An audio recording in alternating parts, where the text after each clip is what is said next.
Isang magandang umaga. Sino po nakatina ng buntis party?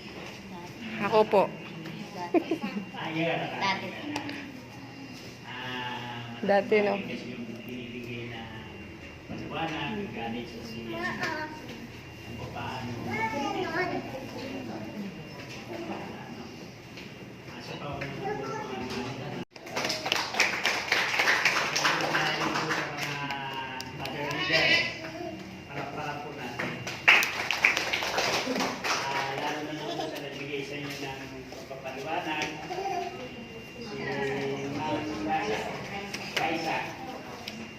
at lalo na sa ating midwife. Basta po ganyan, okay naman po ang sinusyon natin. Wala po mga pangangailangan nyo. Check up, po. Kung ano pinapaliwanag nyo kami. Ano po, para pakakundilan sa inyo ating mga kasamang mag-isawan na nandito. Siguro nagsalita na sila kanina, no? Palakpakan po natin. Sana po, hindi mo natin makakalimutan yung Ang ganda. Hello, Mami. 5 5 months buntis siya, pero hindi halata. Ang sexy niya pa rin. Ang ganda niya. Thank you po. Maghay ka kayong daybangis. Against the light.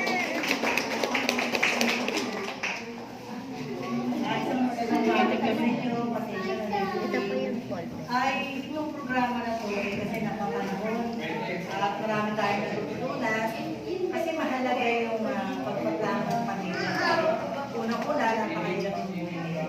Alam na rin lahat yan. Kaya maganda, nabibigyan kayo ng payo hanggang mula sa pag-utis hanggang sa panganak. Sana dalhin niyo yan kasi masusunod yung pamilya ko na. Yan ang magawin. Wow, palakpak. Good morning po ulit. Good morning po mga kusi. Yan, tama dyan ka. Sabi ni Ma'am Rai, dahil po sa kayo'y buntes, alam niyo po ba yung 1,000 days? Hindi na po nakakalam ng 1,000 days. Hindi ko nasabi yung breastfeeding, si ate na magsasabi. Opo. Ano lang tayo, tandem lang tayo Ma'am Rai. Yung po 1,000 days, yun po yung mula po sa araw ng pagbubuntis. Yung po 1,000 days is nahahati po dito po tayo. Nahahati po yun sa tatlo. Yun po yung 270 days. Yung 270 days po, ibig po sabihin ng issue, mula po sa araw ng inyong pagbubuntis, dapat po inaalagaan nyo na po ang sarili at ang inyong katawan. Dapat po, nasa tamang nutrisyon ang inyong katawan. Po. Yun po ay para po sa inyo at saka sa inyong sinapapuna sa inyong pong baby. O sino po yung first time na nag-buntis? Sino po? Nagpapacheck up natin. Wait lang po. Ayun po, yung po dapat daw po sana, ang mula po sa araw ng pagbubuntis, dapat po inaalagaan po natin ang ating katawan, nasa tamang nutrisyon. Yung po tinatawag namin, meron po tayo. Pinggang Pinoy. Dapat po nandun po, meron po dapat na go, grow, and grow foods. Dapat po yung kinakain ng isang buntis. Mula po sa araw ng buntis, dapat magpapacheck up na. At dapat po, ito ba pagka buntis, may emosyonal. Uso pa po kayo? Uso pa? Yung po ba hindi mo na matawag ng pangunakot na kumain, magtatabo na, hindi nakakain, magkukulong na. Uso pa kayo? Uso pa, hindi na yung uso. Kasi po nung araw ganun ako eh. Ako rin. Parang daling. Pero dapat po, hindi po pala po dapat yung ganun. Kasi po, ang naapektuhan is yung bata sa inyong sinapupunan.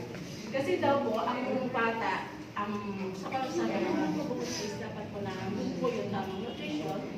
Kasi po, yung pinapanganak pong bagsot, di po ba? Started yung tamang doon daw po kasi nanggagaling yung pagiging bagsot ng bata.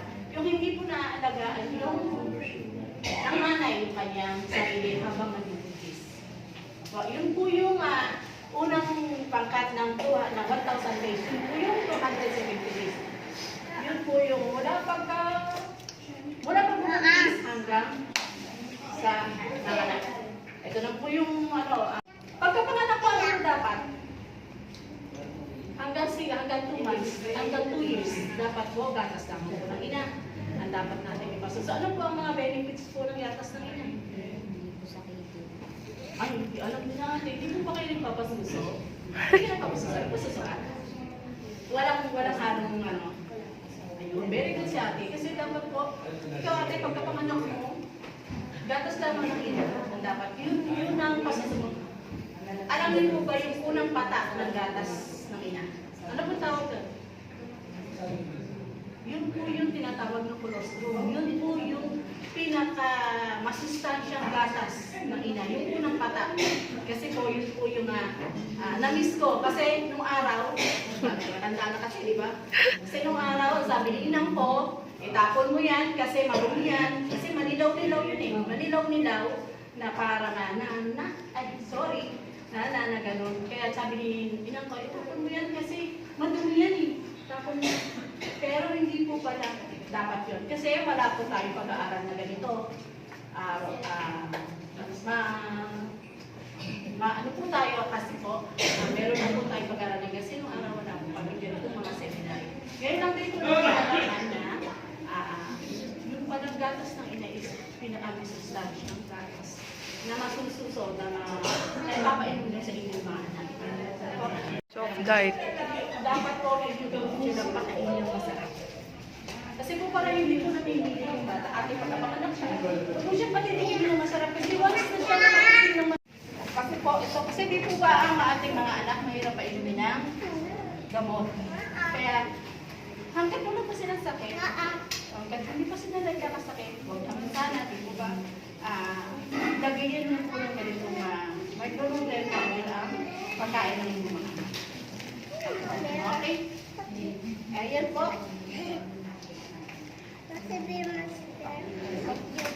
Ito po ginagamit din po namin ito sa disaster.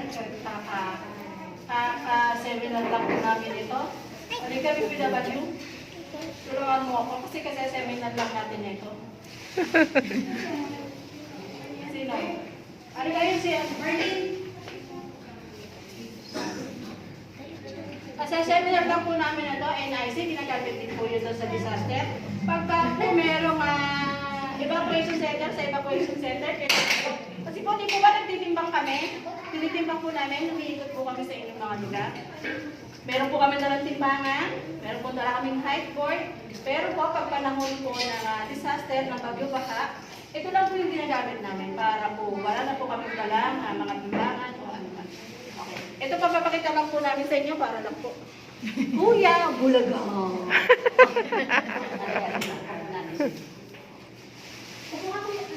Sino ba Isa nilang, kami ng beko nilang. Kulang dito beko, susukatin lang. Yes. Binalik niya talaga. Yan. Okay. Ayan po. Ito pa para sa mga bata lang naman po to. Okay. Okay, bibinaban nyo. Saan nilalagay? Kailangan po maano po natin yung buto.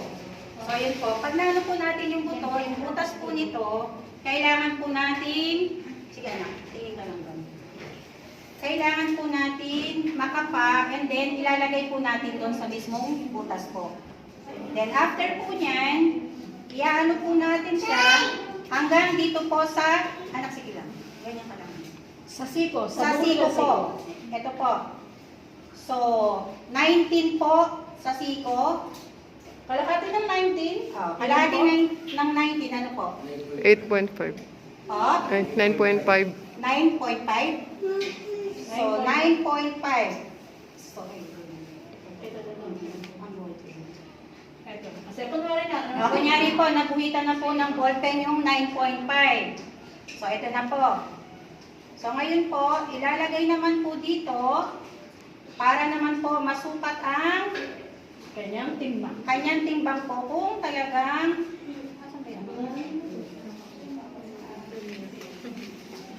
ayun na yun sa gilid. Kung talagang tama po ang pagkakasukat po at normal.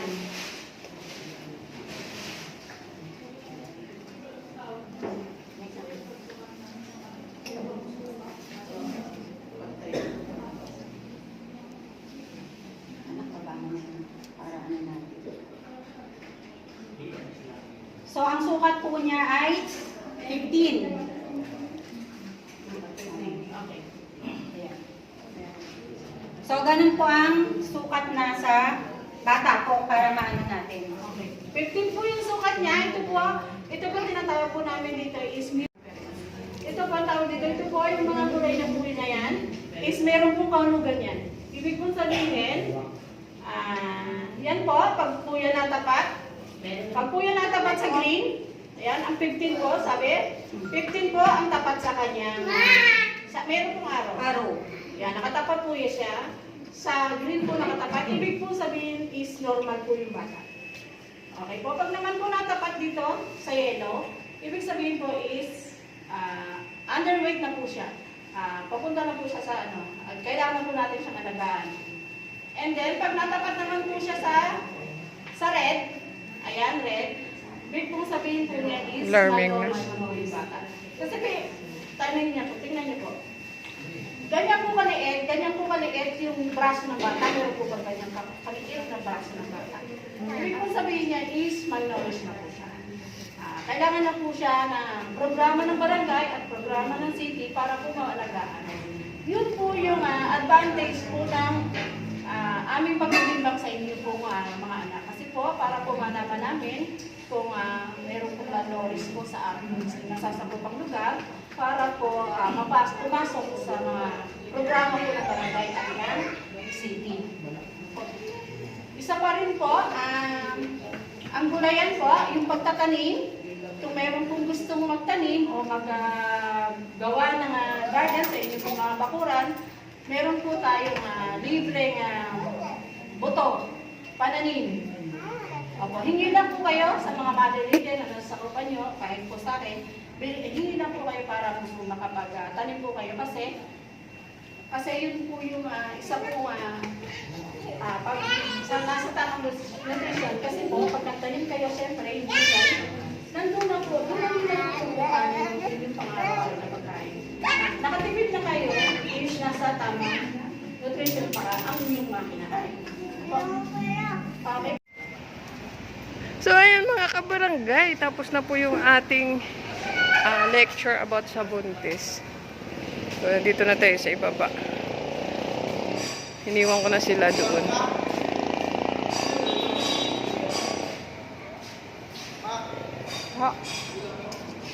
Ay, nandiyan kayo?